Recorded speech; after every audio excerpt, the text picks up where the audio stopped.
My name is John, and I have seen the day when life itself broke apart in front of my eyes.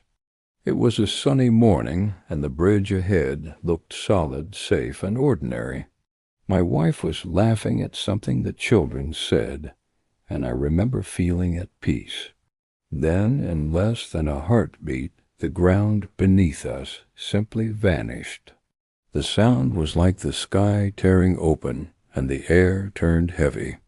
The fall felt endless, as if time itself had stopped to watch. The silence after was louder than any scream I had ever heard. I woke up in cold water surrounded by twisted steel and shattered concrete. I called their names again and again, but no voices came back to me. My hands searched desperately through the wreckage, but I found only emptiness. It told me later that my wife, my sons, and my little girl were gone. In one brutal moment, I went from a husband and father to a man alone. You think you understand pain until you stand at the edge of your own life. Days blurred into nights, and nothing seemed to matter anymore. Food tasted like dust, and the sun felt like a cruel reminder of what was lost. But grief does not ask for your permission to leave when it chooses to. One day I stood in front of a mirror and asked myself why I survived. I started small with a single walk outside just to feel the wind again. I fixed a broken chair in the kitchen, and it felt like progress. I wrote letters to my family that I knew I could never send. When you have nothing, even the smallest act feels like laying the first brick.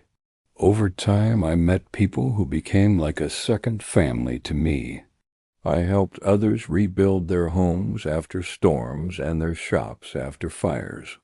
In helping them, I slowly rebuilt my own life piece by piece. Now, when I see a bridge, I do not just see steel and stone. I see the invisible bridges that connect souls and link yesterday to tomorrow. If your bridge has collapsed and you are standing in the rubble, remember this.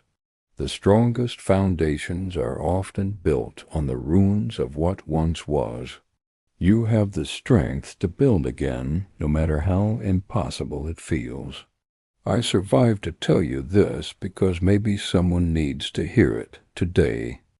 Do not give up and do not stop building because your bridge is waiting. Subscribe to Inspiring AI Stories Mulhem.